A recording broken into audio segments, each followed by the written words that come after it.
साईं सदाई करी मथे सिंध सुकार, साईं सदाई करी मथे सिंध सुकार, दोस्त मिठा दिलदार आलम सब आबाद करी।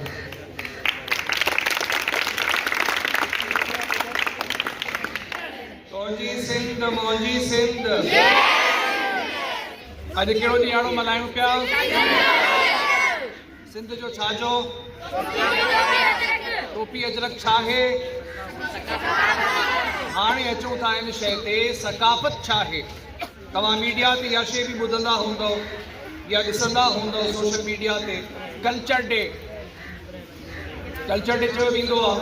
सिंधी में असां चऊं था सिंध जो सकाफ़ती ॾियारो। ही आहे छा? कल्चर डे, माना कल्चर जो ॾियारो। छा जो ॾियारो? सिंधी में सकाफ़त। सकाफ़त ते पहुता अचूं, पहिरीं कल्चर खे ॾिसो। इंग्लिश पढ़ंदा आहियो? कल्चर जी माना छा आहे? कल्टीवेशन मां।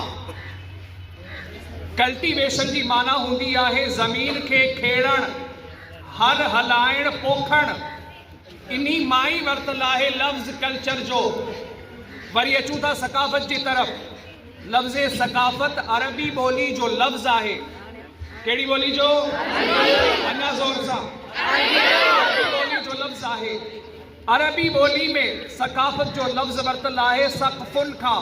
सक़फ़ जी माना हूंदी आहे तेज़ ज़हन थियण, दाना थियण, अकुलमंद थियण, इल्म हासिल करण, इल्म वारो थियण, हुनर सिखण, फन सिखण। इनके चइबो आहे सकाफ़त। अगर का बंजर ज़मीन आहे, उन में अगर जंग फुटल आहे, जंग खे कढी उछलाए ज़मीन खे खेड़े आबादी जे लाइक़ बणाइण। जॾहिं ज़मीन आबादी जे लाइक़ बणिजी वई त उन में हिकिड़ो सुठो फ़सुल लॻाइण। जीअं असांजी सिंध में असांजी सिंध में कणक जो फ़सुल थिए थो, वाणनि जो फ़सुल थिए थो, केले जो फ़सुल थिए थो, अंबनि जो फ़सुल थिए थो। केतिरा ई आलीशान शानदार क़िस्म जा मेवा असांजी सिंध धरती में थियनि था। ज़मीन खे आबाद करणु, सम्झो त अॼु जो जेको नौजवान आहे, जेको ॿार आहे, उहो ज़मीन जी मिसाल आहे। उस्ताद उन ज़मीन खे आबाद करण वारे जी मिसाल आहे। हीउ ॾियारो असां मल्हाए तव्हांखे ॿुधायूं था, असां तव्हांखे जीअं जंग कढिबो आहे ॿनी मां, तव्हां में जेके सुस्तियूं काहिलियूं आहिनि या जेका कम फ़हमी कलमी इल्मी आहे, उहा कढी तव्हांखे इल्म जी दौलत सां मालामाल करणो आहे। सिंध जी ही धरती अॼु न 5000 साल पुराणी तारीख़ आहे।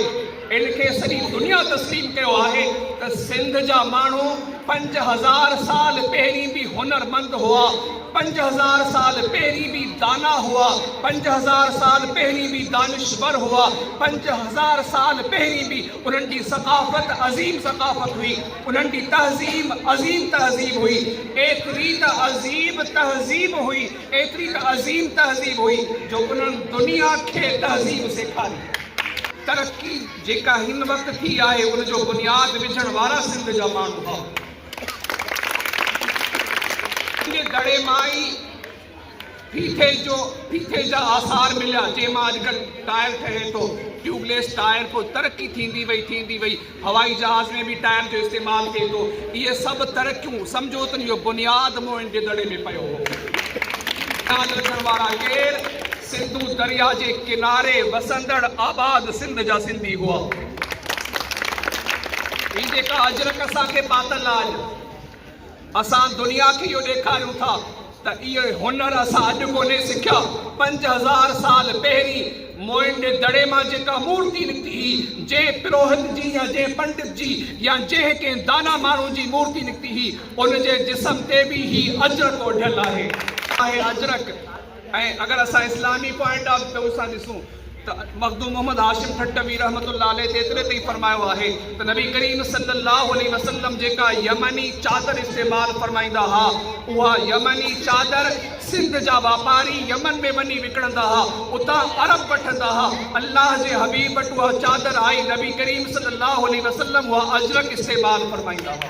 अरबी जे लफ़्ज़ अज़रक मां वरितल आहे, जंहिंजो मतिलबु आहे नीरो रंग। तव्हां ॾिठो हूंदो अजरक में नीरे रंग जो बि इस्तेमालु थींदो आहे, ॿिया बि केतिरा ई रंग इस्तेमालु कनि था।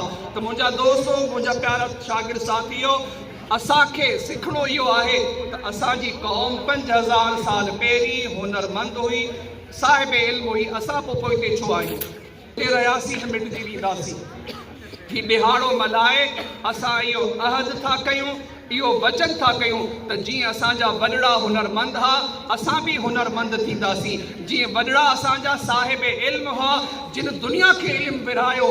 दुनिया में तव्हां तारीख़ पढ़ंदो त कंहिं ज़माने में सिंध इल्म जो मर्कज़ हूंदी हुई। दुनिया जा माण्हू सिंध में अची इल्मु हासिलु कंदा हुआ।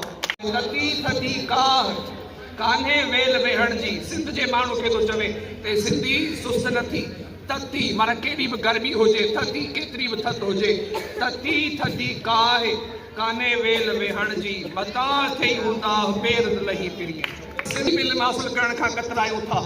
अॼु असांखे घर जे वेझो स्कूल वञण में बि शर्म थो अचे। जेकॾहिं असां इहे प्रकार अपनाया त असां पोइते रहिजी वेंदासीं। दुनिया मां असांजो नालो निशान छा करिणो आहे? असांखे तव्हांखे असांखे इल्म जे ज़ेवर सां आरास्ता थियणो आहे। असांखे शौक़ सां मोहबत सां इल्मु हासिलु करिणो आहे, हुनर हासिलु करिणो आहे, साइंस ऐं टेक्नोलॉजी में अॻिते वञिणो आहे। त जीअं दुनिया में जीअं 5000 साल पहिरीं बि सिंध जो नालो हुयो, ईअं ई दुनिया ख़तमु थी वञे, दुनिया जे ख़तमु थियण ताईं सिंध जो नालो बरक़रार। गर्मी हुजे चाहे सर्दी हुजे, इल्मु हासिलु कंदो रह, हुनर हासिलु कंदो रह, फन हासिलु कंदो रह। टेक्नोलॉजी में जेतिरो थी सघे पंहिंजो पाण खे अॻिते वधा, पंहिंजो पाण खे मल्हा। ऐं मिठाई साईं जे शेर सां पंहिंजी गुफ़्तगू ख़तमु कंदुसि त मुंहिंजा मौला साईं सदाई करीम थे सिंध सुकार। सभई ज़ोर सां चइजो आमीन। साईं सदाई करीम थे सिंध सुकार, सदाई करीम थे सिंध सुकार।